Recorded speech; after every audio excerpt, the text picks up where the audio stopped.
Hi, Kwesi Millington here, speaker and speech coach, and today we're going to talk about how to use visual aids effectively in a presentation. When it comes to using visual aids in a presentation, I'm reminded of a quote I once heard, and it said that audiences will forgive you for anything during a presentation except being boring. And you've probably seen it, a boring presentation that had visual aids, and there are so many mistakes that are made when using visual aids. I probably won't cover them all, but here are 5 things not to do when you use visual aid. The first thing not to do is don't read from your notes or your visual aids and just make it a reading lecture where you're just reading off what's on your slide. That's one of the worst things that you can do.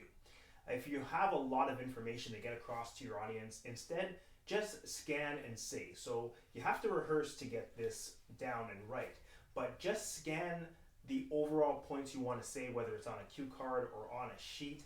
Just scan it and then look up at your audience. Always be looking at your audience when you're talking. Never be looking down at a piece of paper or something else when you are talking. Next tip is don't turn your back to read. A lot of times you'll see presenters, they will have something on their slide and they will turn their back to the audience to read it. Try your best never to have your back to your audience.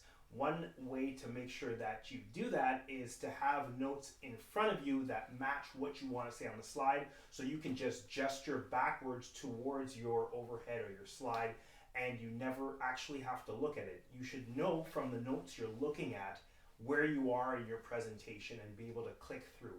Once again, rehearsal is key when you are preparing to give a presentation that has visual aids in it. The next tip number 3, is don't write essays on your slide.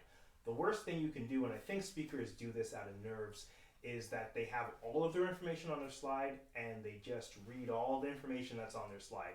Listen, if I can deliver your presentation using your slide because it's the same information that you're saying, then of what use are you as the speaker? You want to make sure that your visual is just an accompaniment to you. It just adds to what you are going to say. There should be points on there, pictures that need explanation, so that it's just a reference point, but the audience is looking at you to give further information to what you have on the slide. So don't put essays on there, put short points, put pictures, put entertaining things on slides, even short videos that add to you as the speaker, not replace you. Tip number 4 is to use open posture.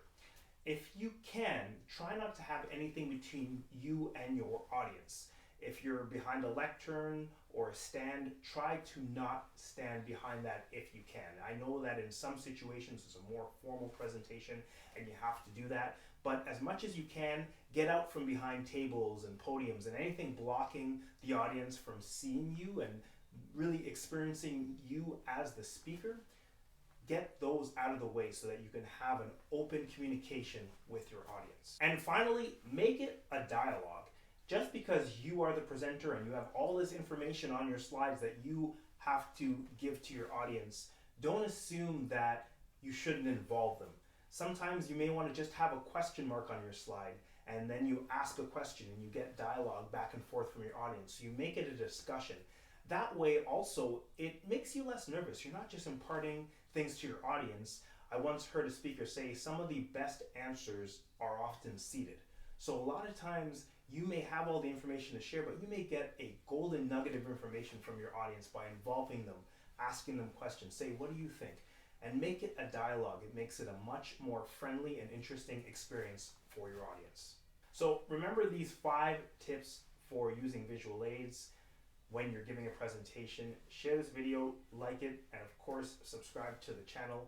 Make sure that when you are giving presentations, if they're visual or not, anything that you have that's an accompaniment to you should be something that just adds to you. It shouldn't replace you.